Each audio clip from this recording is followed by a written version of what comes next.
युग के दिमाग में उस काले साए का ख्याल आता है और वो हड़बड़ाहट के साथ बोल पड़ता है। वो काला साए किसका है माँ, जो ग्रेवयार्ड कोठी के अंदर है? वो यक्षिणी का ही है ना? तुमने तो उसे देखा था ना? बोलो माँ, वो काला साया कौन है? चित्रा युग के सवालों का कुछ जवाब नहीं देती है, खामोशी के साथ खड़ी रहती है।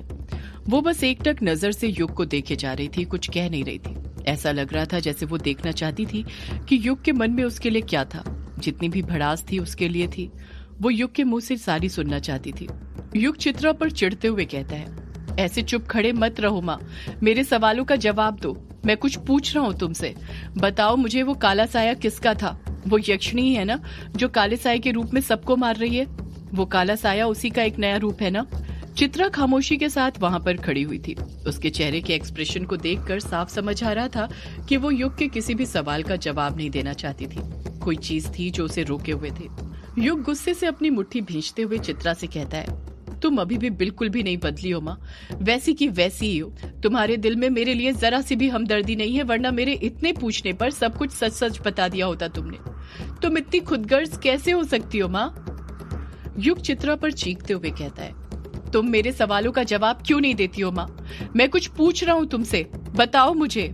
युग ने ये बात इतने कसकर चीख कर बोली थी कि आसपास गूंजने लग गई थी, पर तब भी चित्रा खामोशी रहती है। युग के सवालों का, बातों का उस पर कुछ असर नहीं पड़ रहा था। युग एक लंबी आह भरते हुए अपने दिल पर पत्थर रखते हुए कहता है, तुम मेरे सवालों का जवाब क्यों दोगी माँ? तुम तो अपने उस आशिक के सवाल का जवाब दोगी ना, जिसके साथ तुम भाग गई थी, जिसके लिए तुमने मेरे पापा का साथ छोड़ दिया था, उन्हें धोखा दिया था। पापा कितना प्यार करते थे तुमसे, और तुमने उनके साथ क्या किया? उनकी पीठ पीछे खंजर घोंप दिया। चित्रा बस युग को देखते रहती है, उससे कुछ नहीं कहती है।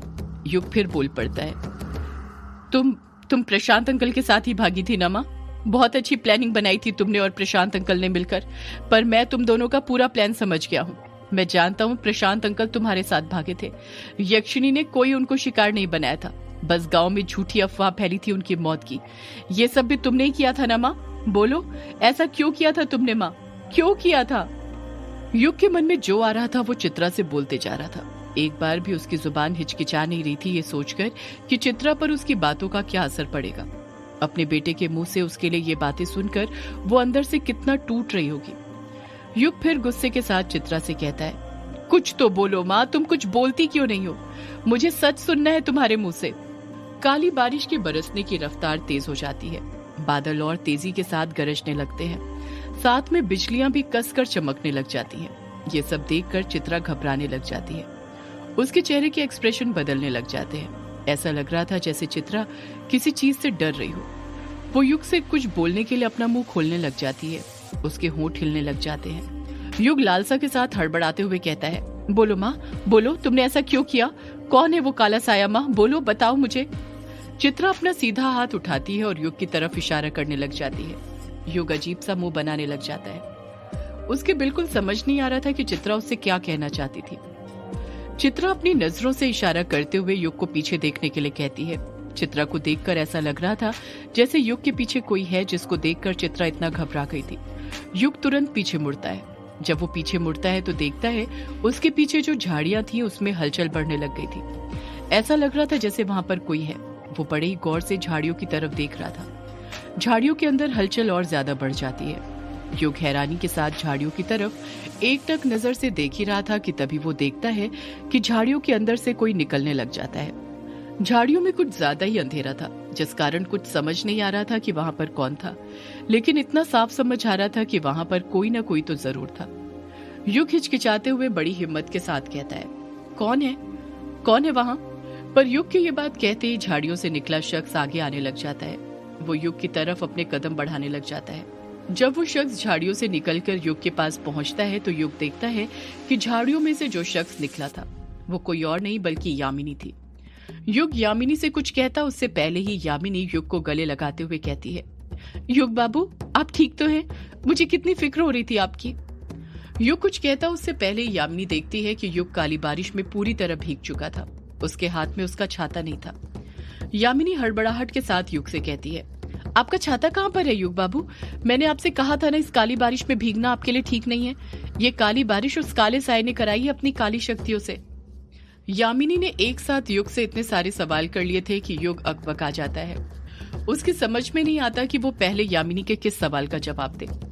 यामिनी फिर हड़बड़ाहट के साथ युग से बोल पड़ती है, युग बाबू आप ठीक तो है ना, और यहाँ पर क्या कर रहे थे, किससे बातें कर रहे थे? युग फौरन जवाब देता है, वो यामिनी माँ। इतना कहकर युग झट से पीछे मुड़ जाता है। जब वो पीछे मुड़ता है तो शॉक्ड रह जाता है, उसकी बोलती बंद हो जाती है। यामिनी मुंह बनाते हुए कहती है, माँ क्या युग बाबू?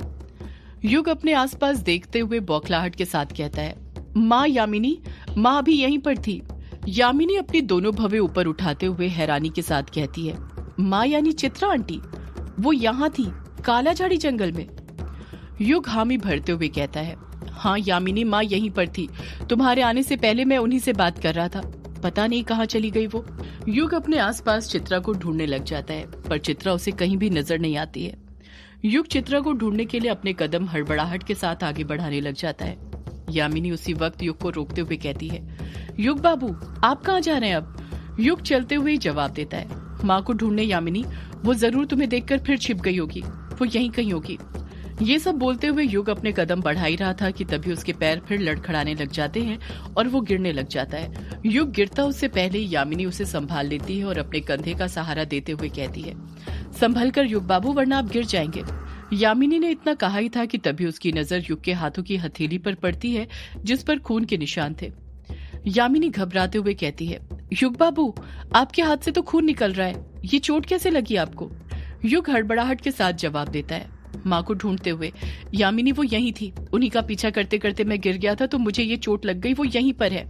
इतना कहकर युग चित्रा को फिर ढूंढना शुरू कर देता है। यामिनी युग को बड़े अच्छे से समझाते हुए कहती है, युग बाबू यहाँ पर कोई नहीं है, जरूर आपको कोई वहम हुआ होगा, चित्रा आंटी यहाँ काला झाड़ी जंगल में कैसे हो सकती है? युग अपनी बात पर अड़ते हुए कहता है, मुझे कोई वहम नहीं हुआ है यामिनी, माँ यहीं पर थी, मेरी बात का यकीन करो, मैंने उनसे बात की, वो मुझसे। युग अपनी बात पूरी करता उससे पहले ही यामिनी युग को बीच में टोकते हुए बोल पड़ती है, आपने तो चित्रा आंटी से बात की युग बाबू, पर क्या चित्रा आंटी ने आपसे बात की? क्या कहा उन्होंने आपसे, कुछ बताया आपको? यामिनी के ये बात कहते ही युग एकदम खामोश हो जाता है, कुछ नहीं कहता है। युग के चेहरे के एक्सप्रेशन देखकर यामिनी समझ जाती है कि उसका जवाब क्या था। युग के कहने से पहले ही यामिनी तुरंत बोल पड़ती है, नहीं करी ना चित्रा आंटी ने आपसे बात, वो आपसे बात करेगी भी कैसे, वो यहाँ पर थी ही नहीं, ये सब बस आपका वहम है और कुछ नहीं, आप कल से उनके बारे में ही सोच रहे हैं ना, इसलिए वो आपको नजर आ रही है, वो बस आपके ख्यालों में है, हकीकत में नहीं। युग अपनी ही बात लगाते हुए कहता है, नहीं यामिनी माँ यहीं पर थी, मेरी बात का यकीन करो, उन्होंने भले ही मुझसे बात न करी हो पर मैंने उनसे जरूर बात करी थी। युग यामिनी को अपने हाथ दिखाते हुए कहता है, मेरे हाथों में ये चोट ऐसे ही नहीं आई है, मैं उन्हीं का पीछा करते करते गिर गया था और मुझे गिरता हुआ देख माँ भागते भागते रुक गई थी। यामिनी फिर युग को समझाने के मकसद से कहती है, युग बाबू कोई नहीं रुका था, मैं कह रही हूँ ना ये सब आपका वहम है और कुछ नहीं, चित्रा आंटी यहाँ पर हो ही नहीं सकती है। युग यामिनी पर चिढ़ते हुए कहता है, यामिनी तुम कभी भी मेरी बातों पर भरोसा क्यों नहीं करती हो, हमेशा मुझसे क्यों झगड़ती रहती हो? यामिनी पलट कर कहती है, मैं झगड़ नहीं रही हूँ युग बाबू, मैं तो बस वही बोल रही हूँ जो सच है। युग अपनी बात पर अडिग रहते हुए कहता है, ये सच नहीं है यामिनी, सच तो ये है कि माँ यहाँ पर थी और वो मुझसे बात करने ही वाली थी पर तुम्हें देखकर चली गई। यामिनी हैरानी के साथ कहती है, युग बाबू ये आप क्यों बोल रहे हैं, आप ही बताइए जरा, चित्रा आंटी मुझे देखकर क्यों चली जाएगी? युग गुस्से के साथ कहता है, अब ये बात तो वही जानती है कि वो तुम्हें देखकर इस तरह कहाँ छुप गई, तुम्हारे सामने क्यों नहीं आई? यामिनी युग को समझाने की कोशिश करते हुए कहती है, युग बाबू चित्रा आंटी तो तब आपके सामने आएंगी ना जब वो होगी, ये सब आपका वहम है और कुछ नहीं। युग और यामिनी के बीच फिर चित्रा को लेकर बहस चलने लग जाती है। युग इस बात पर अड़ा हुआ था कि उसने चित्रा को देखा था और यामिनी इस बात पर अड़ी हुई थी कि ये सब युग का कोई वहम था, चित्रा वहां पर थी ही नहीं। युग और चित्रा के बीच बहस चली रही थी कि तभी वहां पर युग को ढूंढते हुए कायर और कछुआ पहुंच जाते हैं। जैसे ही कायर की युग और यामिनी पर नजर पड़ती है, वो झट से उन दोनों के बीच चल रही बहस में दखल देते हुए कहता है, अरे तुम दोनों यहाँ पर हो, अच्छा हुआ हमें मिल गए, वरना हमें तो लगा कि हम काला झाड़ी जंगल के अंदर कहीं खो गए हैं और अब सारी रात हमें इस काला झाड़ी जंगल में ही डर कर बितानी पड़ेगी। युग और यामिनी में से कोई कायर के सवाल का जवाब देता उससे पहले ही कछुआ युग और यामिनी से पूछ बैठता है, युग तुझे वंदना भाभी दिखी क्या? युग खोए हुए अंदाज में कछुए के सवाल का जवाब देते हुए धीरे धीरे कहता है, वंदना भाभी तो नहीं दिखी पर माँ जरूर दिखी। जैसे ही कायर और कछुआ युग की ये बात सुनते हैं, उन दोनों के मुंह खुले के खुले रह जाते हैं। वो दोनों युग की बात सुनकर शॉक्ड रह गए थे। कायर और कछुआ दोनों ही एक साथ धीरे धीरे कहते हैं, क्या कहा तूने, चित्रा आंटी? युग कायर और कछुए की बात का जवाब देते हुए कहता है, हाँ कायर कछुआ, माँ वो यहीं पर थी, मैंने उनसे बात करी। कायर और कछुए में से कोई कुछ कहता उससे पहले ही यामिनी बोल पड़ती है, युग बाबू, मैंने कहा ना यहाँ पर चित्रा आंटी नहीं थी, ये आपका वहम था। आप मेरी बात मान क्यों नहीं रहे हैं? युग यामिनी पर दबाव बनाते हुए कहता है, यामिनी तुम मेरी बात क्यों नहीं मान रही हो? यामिनी पलटकर कुछ कहती, उससे पहले ही कायर बड़बड़ा पड़ता है, ये तो बड़ा अजीब है। हम ढूंढने वन्ना भाभी को निकले थे और बताओ, वन्ना भाभी तो नहीं मिली, पर चित्रा आंटी युग को मिल गई। युग और यामिनी की बातें सुनकर कछुआ समझ गया था कि उनके आने के पहले जरूर उन दोनों के बीच झगड़ा चल रहा था, और कछुआ यही तो चाहता था। वो यामिनी को युग से दूर करना चाहता था, ताकि काले साए के अंत के बाद जब वो यामिनी का शिकार करे तो युग और उसकी दोस्ती पर कोई असर न पड़े, वो वैसी ही बनी रहे जैसे अभी बनी हुई थी। कछुआ ना चाहते हुए भी युग की बातों पर यकीन करते हुए उससे कहता है, युग तूने पक्का यहाँ पर चित्रा आंटी को देखा था? युग हामी भरते हुए कहता है, हाँ कछुआ, मैंने यहीं पर माँ को देखा था। इतना कहते ही युग कायर, कछुआ और यामिनी को सब बताने लग जाता है कि कैसे उसने चित्रा का पीछा किया था और फिर उससे अपने मन के सारे सवाल पूछे थे, पर चित्रा ने उसके किसी भी सवाल का जवाब नहीं दिया था।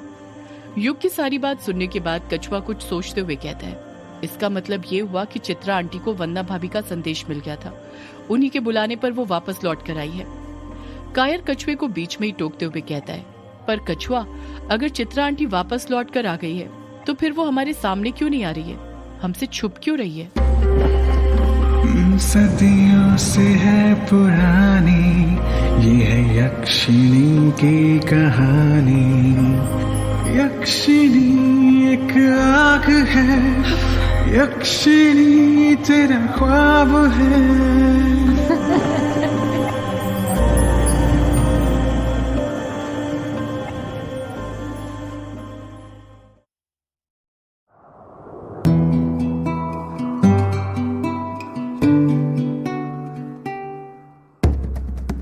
कायर कछुए को बीच में ही टोकते हुए कहता है, पर कछुआ, अगर चित्रा आंटी वापस लौटकर आ गई है तो फिर वो हमारे सामने क्यों नहीं आ रही है, हमसे छुप क्यों रही है?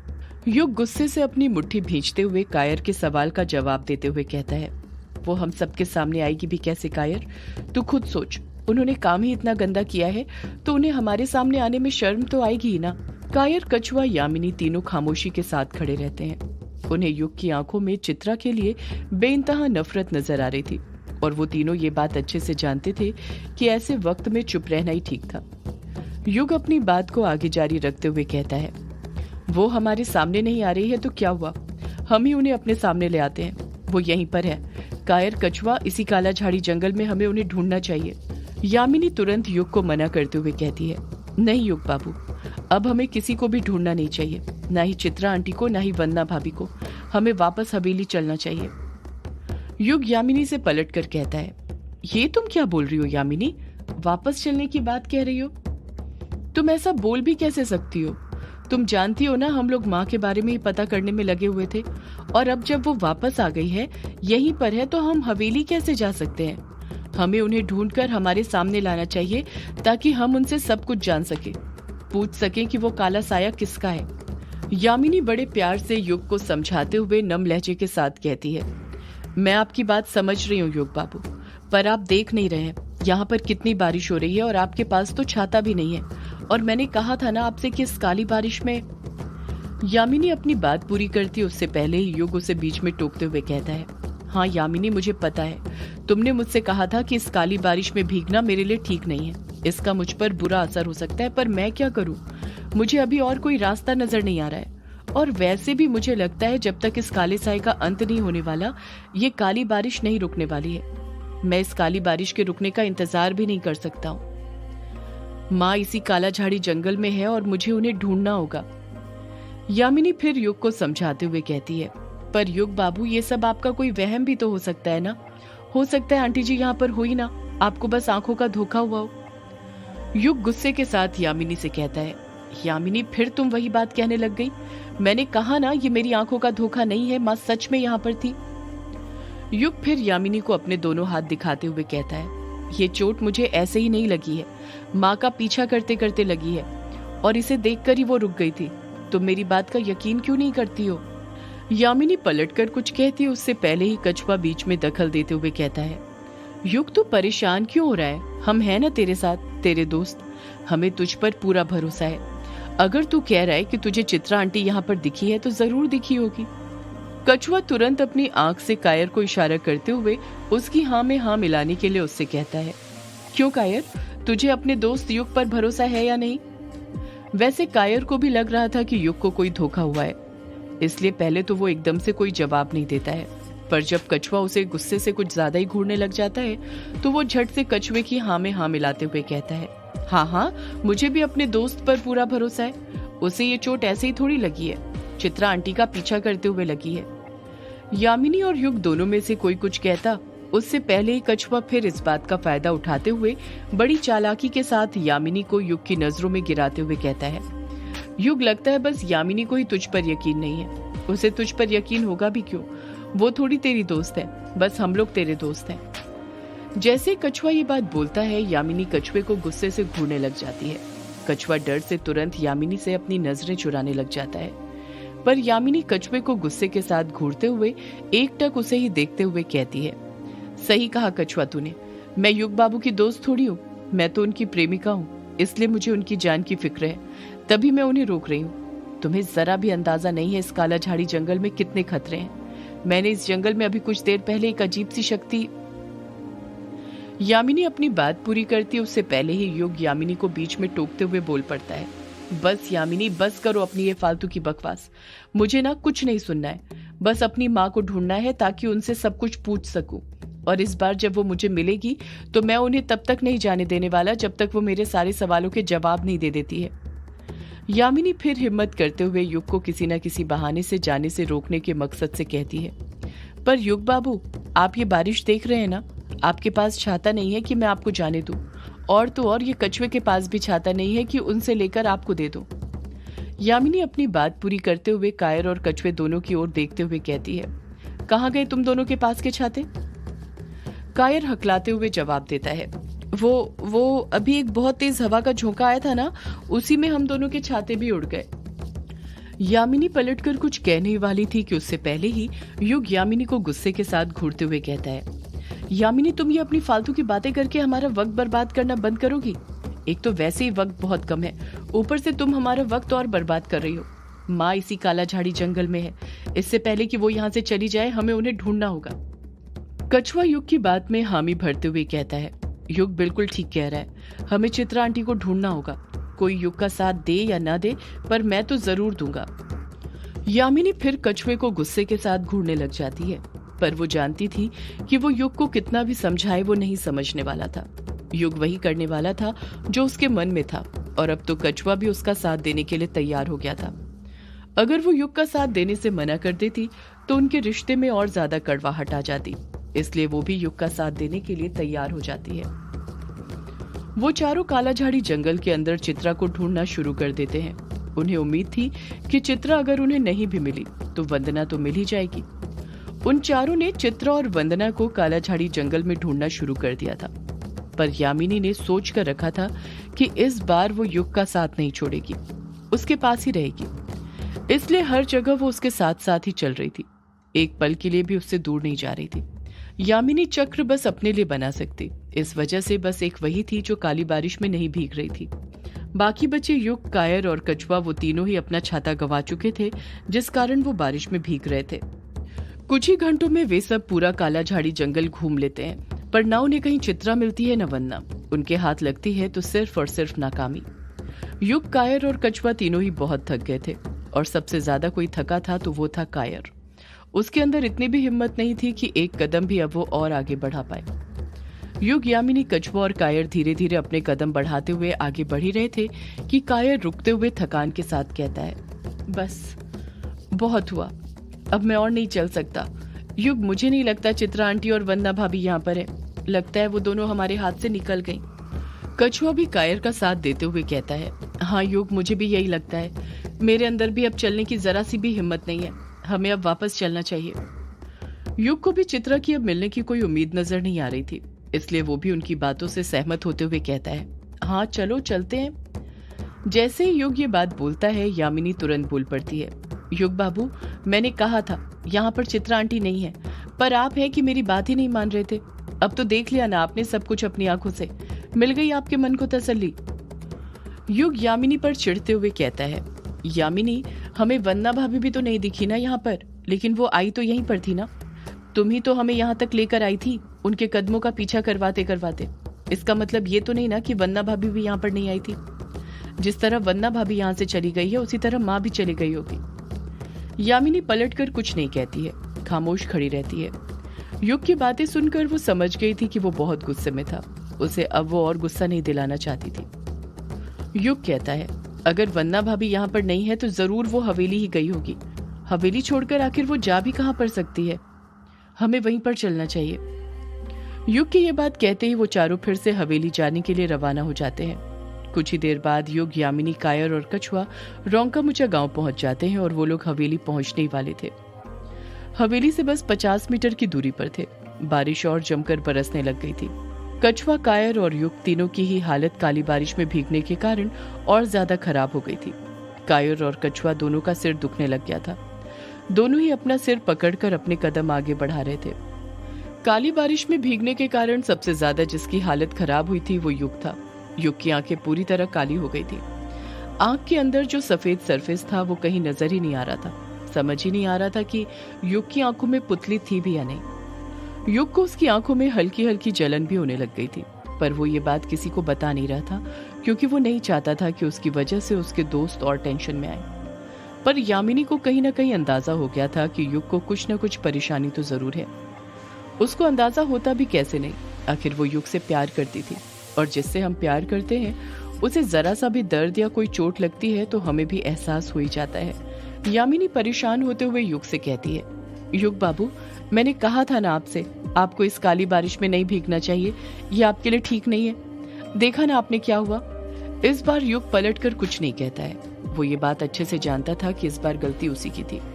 काली बारिश में भीगने के कारण उसे भी अपने अंदर कहीं ना कहीं कमजोरी महसूस हो रही थी। यामिनी युग की फिक्र करते हुए नम लहजे के साथ कहती है, युग बाबू, आपको सब दिखाई तो दे रहा है ना? इन काली आंखों में देखने में कोई परेशानी तो नहीं हो रही ना? युग यामिनी पर चिढ़ते हुए कहता है, परेशानी इन आंखों से नहीं यामिनी, तुम्हारी बातों से हो रही है। तुम थोड़ी देर चुप नहीं रह सकती क्या?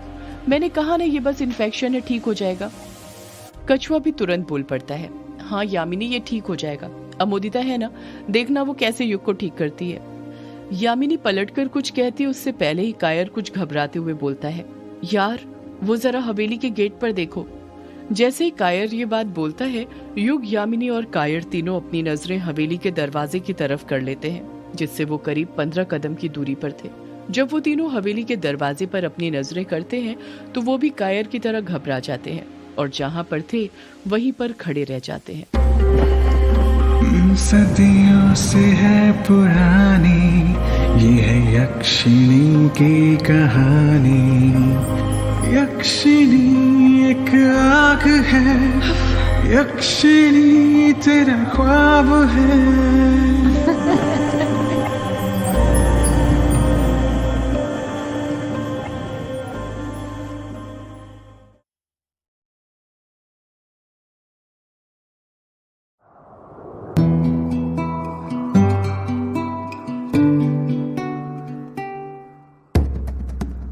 जब वो तीनों हवेली के दरवाजे की तरफ अपनी नजरें करते हैं तो वो भी कायर की तरह घबरा जाते हैं और जहां पर थे वहीं पर खड़े रह जाते हैं। हवेली के दरवाजे पर ही वर्चस्विनी और तारा खड़ी हुई थी। कायर हकलाते हुए कुछ घबराहट के साथ कहता है, क्या जो मैं देख रहा हूं वही तुम लोग भी देख रहे हो? क्या हवेली के दरवाजे पर सच में इस वक्त वर्चस्विनी और तारा खड़े हुए हैं? मुझे तो इस अंधेरे में ठीक से कुछ दिखाई भी नहीं दे रहा। कछुआ भी हवेली के दरवाजे की तरफ देखते हुए कहता है, हाँ कायर, वहां पर वर्चस्विनी और तारा ही खड़े हुए हैं। कायर कुछ कहता उससे पहले ही युग अजीब सा मुंह बनाते हुए कहता है, पर इतनी रात को तारा और वर्चस्विनी जी हवेली के गेट पर क्यों खड़े हुए हैं? इन्हें तो घर के अंदर होना चाहिए था। यामिनी झट से बोल पड़ती है, जरूर कुछ हुआ होगा, तभी वर्चस्विनी और तारा हवेली के गेट पर खड़े हुए हैं, वरना वो ऐसे ही हवेली के गेट पर खड़े नहीं होते। इतना कहकर यामिनी जल्दी जल्दी अपने कदम आगे बढ़ाने लग जाती है। उसके पीछे ही बाकी सब भी अपने कदम आगे बढ़ाने लग जाते हैं। यामिनी वर्चस्विनी और तारा के पास पहुंचकर तुरंत वर्चस्विनी से पूछती है, क्या हुआ वर्चस्विनी, तुम यहाँ पर क्यों खड़ी हुई हो? वर्चस्विनी यामिनी के सवाल का जवाब देते हुए तारा की तरफ इशारा करते हुए कहती है, वो तारा को अजीब से सपने आ रहे थे। यामिनी मुंह बनाते हुए कहती है, अजीब से सपने आ रहे थे? कैसे अजीब से सपने आ रहे थे? वर्चस्विनी कुछ जवाब देती उससे पहले कछुआ बीच में बोल पड़ता है, तारा को फिर मरे हुए लोग कब्र में से जिंदा होते हुए नजर आ रहे थे क्या? वर्चस्विनी जवाब देती है, नहीं कछुआ, बल्कि इस बार तो तारा को युग सपने में नजर आया था। यामिनी हड़बड़ाहट के साथ वर्चस्विनी से पूछती है, युग बाबू का सपना आया था? युग बाबू का कैसा सपना आया था? वर्चस्विनी पलट कर कहती है, तारा ने मुझे बताया था कि उसको वो सपना बहुत ही धुंधला नजर आ रहा था, कुछ ठीक से समझ नहीं आ रहा था। वो बस ये देख पाई थी कि युग काला झाड़ी जंगल में भटक रहा था, वो भी काली बारिश में। वो उस काली बारिश में इतना भीगा है कि उसकी आंख की पुतली पूरी तरह काली हो गई है। वर्चस्विनी ने इतना कहा ही था कि तभी उसकी नजर युग की आंखों की पुतली पर पड़ जाती है और वो देखती है कि युग की आंखों की पुतली सच में काली हो गई थी।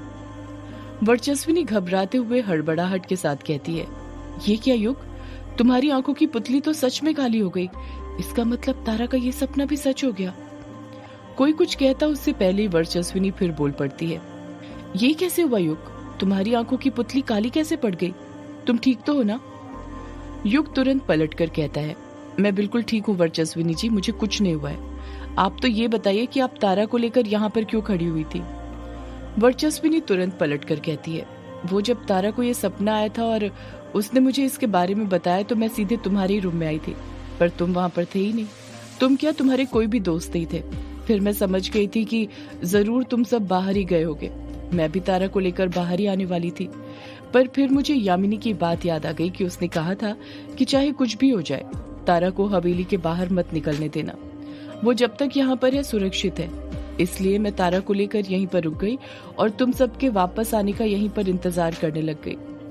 वर्चस्विनी की ये जवाब देते ही युग, यामिनी, कायर और कछुआ चारों की समझ में आ जाता है कि वर्चस्विनी और तारा इतनी रात में हवेली के गेट पर क्या कर रहे थे। उन चारों में से कोई कुछ पूछता उससे पहले ही वर्चस्विनी युग से पूछ बैठती है, तुम लोग कहाँ गए थे युग, वो भी इतनी रात में? युग हड़बड़ाहट के साथ जवाब देता है, मैं आपको सब कुछ बताता हूँ वर्चस्विनी जी, पर बाद में। पहले आप ये बताइए वंदना भाभी आई या नहीं? वर्चस्विनी मुंह बनाते हुए अपनी दोनों भवें ऊपर उठाते हुए हैरानी के साथ कहती है, वंदना भाभी कहाँ गई थी जो वो वापस आएगी? वर्चस्विनी की बातों से युग समझ जाता है कि उसको वंदना के बारे में कुछ पता नहीं था। युग बिना वर्चस्विनी से कुछ कहे हवेली के अंदर घुसने लग जाता है। वर्चस्विनी फिर युग से पूछती है, युग हुआ क्या है, मुझे बताओ तो। युग वर्चस्विनी के सवाल का कुछ जवाब नहीं देता है, हवेली के अंदर अपने कदम आगे बढ़ाते रहता है। वर्चस्विनी कछुए से कहती है, कछुआ तुम तो मुझे कुछ बताओ कि आखिर हुआ क्या है, तुम लोग कहाँ पर गए थे? कछुआ भी हड़बड़ाहट के साथ अपने कदम हवेली के अंदर बढ़ाते हुए कहता है, मैं तुमको सब बताता हूँ वर्चू, तुम चलो मेरे साथ। इतना कहकर कछुआ भी युग के पीछे पीछे अपने कदम बढ़ाने लग जाता है। युग बड़ी ही फुर्ती के साथ वंदना के कमरे की तरफ अपने कदम बढ़ाते जा रहा था, बाकी सब भी उसी के पीछे चल रहे थे। युग वंदना के कमरे के दरवाजे के पास पहुंचने ही वाला था कि तभी वो देखता है कि वंदना के कमरे का दरवाजा टिका हुआ था। युग जैसे ही उस दरवाजे को खटखटाने के लिए अपना हाथ आगे बढ़ाता है, दरवाजा खुलने लग जाता है। दरवाजा बस टिका हुआ था, अंदर से लॉक नहीं था। जब युग कमरे के अंदर घुसता है तो देखता है कि वंदना बिस्तर पर पीठ के बल लेटकर सो रही थी। युग के पीछे पीछे बाकी सब भी कमरे के अंदर घुस जाते हैं। कायर वंदना को सोते देख हैरानी के साथ कहता है, ये क्या, वंदना भाभी तो यहाँ पर बड़े आराम से सो रही है और हम हैं कि इन्हें पागलों की तरह काली बारिश में काला झाड़ी जंगल में ढूंढ रहे हैं। कायर परेशान होते हुए कहता है, पर ऐसा कैसे हो सकता है? अगर वंदना भाभी यहाँ पर सो रही है तो फिर वो कौन थी जिसके पैरों के निशान का पीछा करते हुए हम काला झाड़ी जंगल पहुंचे थे? युग वंदना को एकटक देखते हुए गुस्से के साथ कहता है, वो भी यही थी कायर। इतना कहकर युग वंदना को उठाने लग जाता है। युग वंदना को उठाते हुए कहता है, वंदना भाभी उठिए, वंदना भाभी उठिए, वंदना भाभी। वंदना गहरी नींद में सोते रहती है। युग जानता था वंदना सोने का नाटक कर रही थी, वो जगी हुई थी। युग ये बात भी अच्छे से जानता था कि उसे वंदना को कैसे उठाना था। युग वंदना के पास जाकर उसे हिलाते हुए कहता है, वंदना भाभी उठो, उठो वंदना भाभी, अब बस भी करो ये नाटक। युग इतनी कसकर वंदना को बिस्तर पर हिला रहा था कि ना चाहते हुए भी वंदना को अपनी आंखें खोलनी पड़ती हैं। जैसे ही वंदना अपनी आंखें खोलती है, वो अंगड़ाई लेते हुए कहती है, क्या युग, सोने दो मुझे, इतने दिनों बाद आज सो पाई थी मैं, और तुमने वो नींद भी खराब कर दी। युग वंदना को गुस्से से देखते हुए ही कहता है, हम सब की नींद उड़ाकर आप चैन से कैसे सो सकती हैं वंदना भाभी? वंदना हैरानी के साथ युग से कहती है, ये तुम क्या बोल रहे हो युग, मेरे तो कुछ समझ में नहीं आ रहा है। युग गुस्से के साथ ही पलट कर कहता है, ज्यादा नाटक मत करिए वंदना भाभी, और सीधे सीधे बताइए आप काला झाड़ी जंगल क्यों गई थी?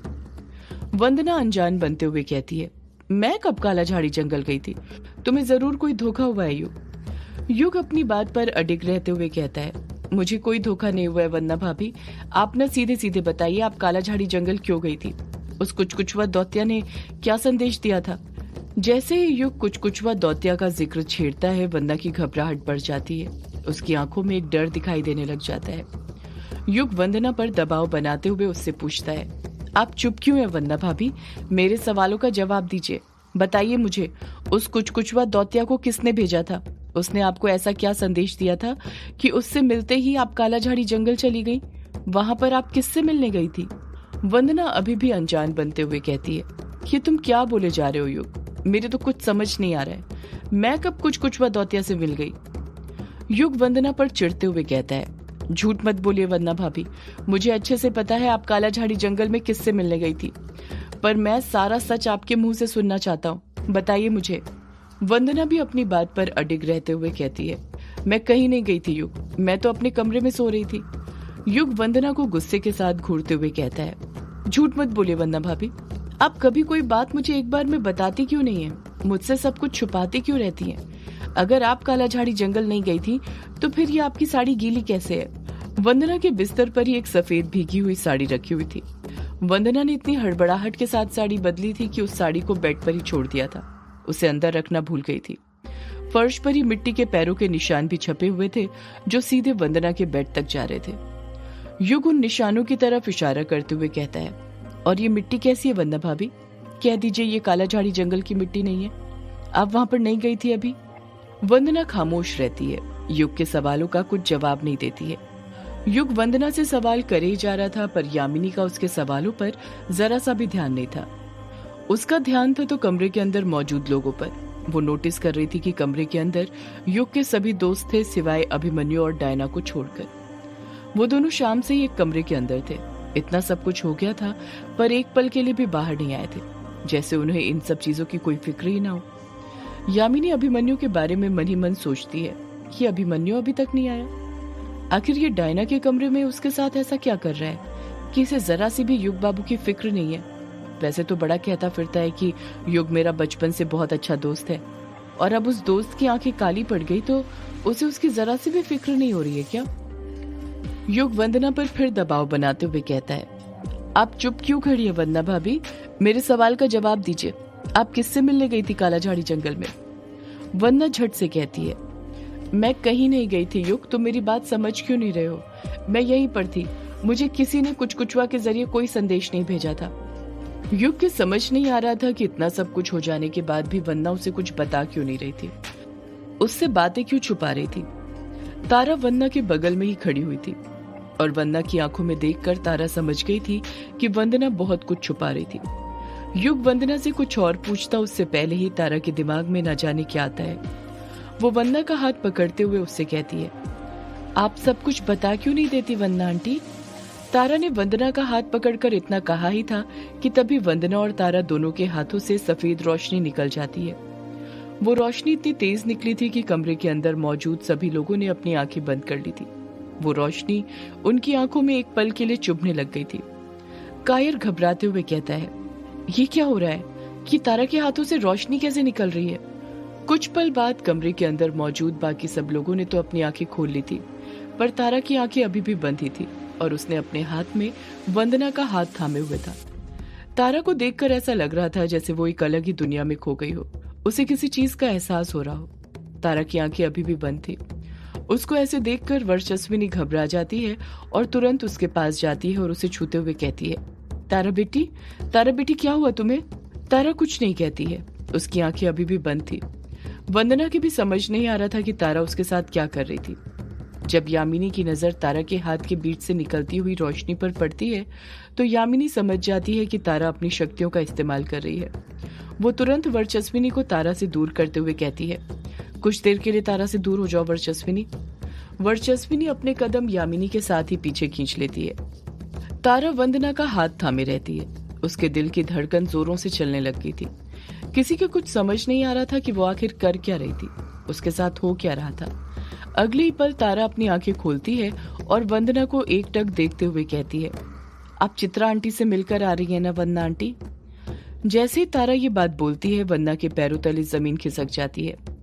वंदना हकलाते हुए तारा से कहती है, तारा तुम्हें कैसे पता कि मैं चित्रा चाची से मिलकर आ रही हूँ? सदियों से है पुरानी ये है यक्षिणी की कहानी।